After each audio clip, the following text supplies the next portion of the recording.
be outside city limits, we won't bring it in. Yes. I'd like to also mention, that we need to treat all annexation requests equally as fairly. And the last annexation that came before the council was denied. But I want to point out, this one is a little different in the fact that that annexation that was denied was for the purpose of development. There was no water or sewer available, and at the time, I don't even think the water was in our CFP. Not Water that, not that specific zone, which is Right. on Woodburn Hill, would have been a Right. totally different And pressure also, zone. there was a code enforcement action in the previous area that we would have had to taken over, and the county's been working on it for 3-4 years.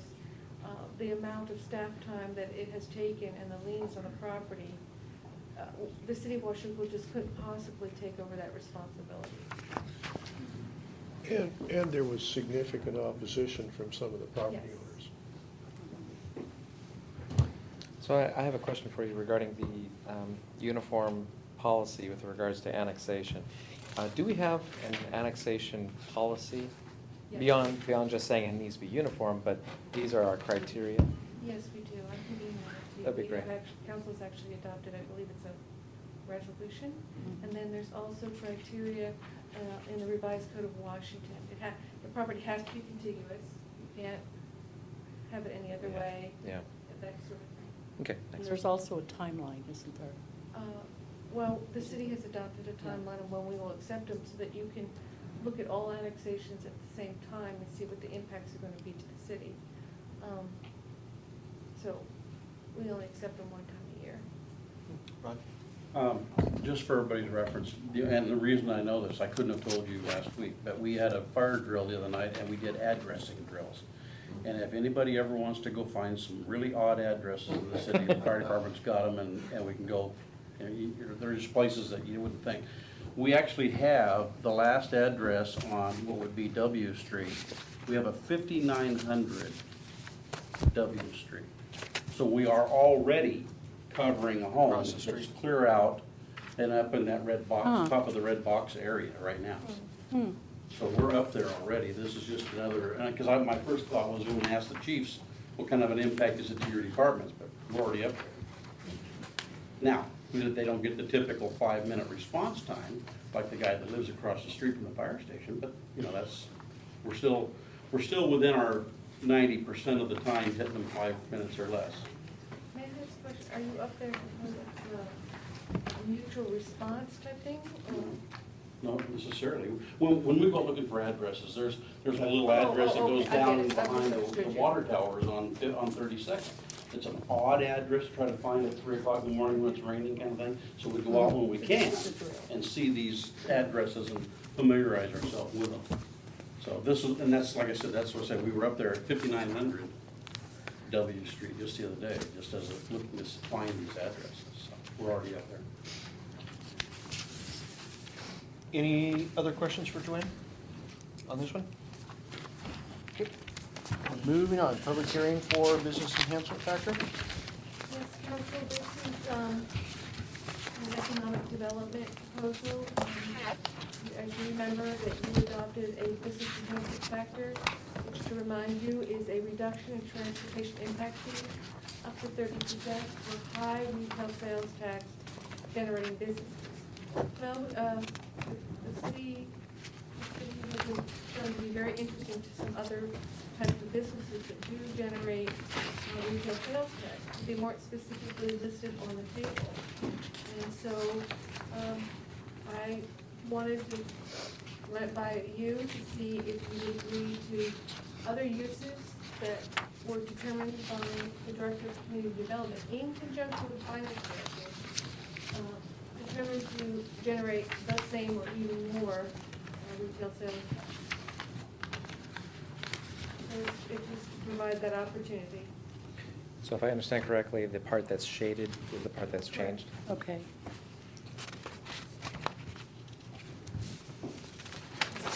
Do you think there will be much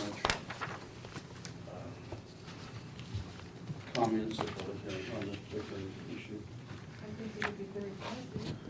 And that, yeah, and that's what I'm guessing after. We're gonna know a lot more even having read this, but after the public hearing, if there's, will we get any more input to add to this? And if we do, it should be a positive. Well, the original adoption of the business enhancement factor technical document, which is what you're changing, was nothing but positive. See, then we can encourage Gives retail latitude. sales. I don't think there's any way we should not. Questions for Joanne? Can we, this one, since it's just sitting public hearing, consent? Yeah, I'd like to say that I appreciate the fact that you're putting this in there because I think it acknowledges that we can have all of these different categories in which we can think of all the different types of businesses that we can imagine right now. And this little clause allows for the business we can't imagine, but still could be a very good business for us to have in the city, so I appreciate it. Does this located, have any locator issues? In other words, does this business enhancement factor have any ramifications that it has to be on East Street or it has to No. be? It used to only be for downtown, but you as a council changed that recently to be citywide.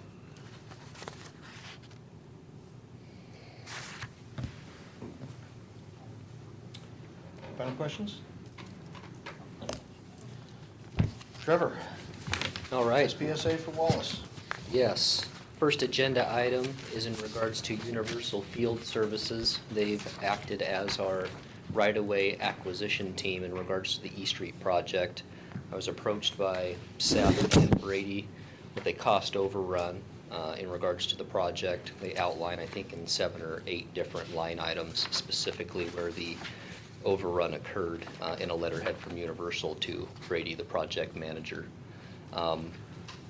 The amount of the run over, as they go into the detail, is updating specific offers as well as the negotiations on files, specifically with property owners, and then ultimately resubmittal to the county for certification. There was discussion in regards to this, since this was during design phase, design and right-of-way acquisition phase, and that being closed out to this point, of shifting this to the construction phase, which we've already executed with Wallace Engineering. I wasn't comfortable with that. We're not utilizing Universal Field Services in the construction phase, just the design and right-of-way acquisition. So I sat down with Seth and Brady and went through all the line items. A few things were adjusted after speaking with the project management team, and this is where we've landed. So you'll see in the letterhead from Universal to Wallace, 1 through 8 with the justification for the additional costs, and within budget, not within the design budget specifically, but within the design and construction budget of the project to this point.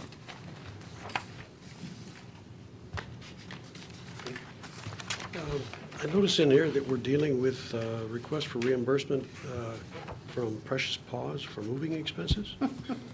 I thought we were done with that as of early 2010. If I may, the Finance Committee has been dealing with this particular issue in very great detail, and so we've had several meetings with both Wallace and with the UFS, or Universal Field Service reps, and of course with Trevor, to understand exactly what our obligation is. And so it is onerous. And so I would say, much to our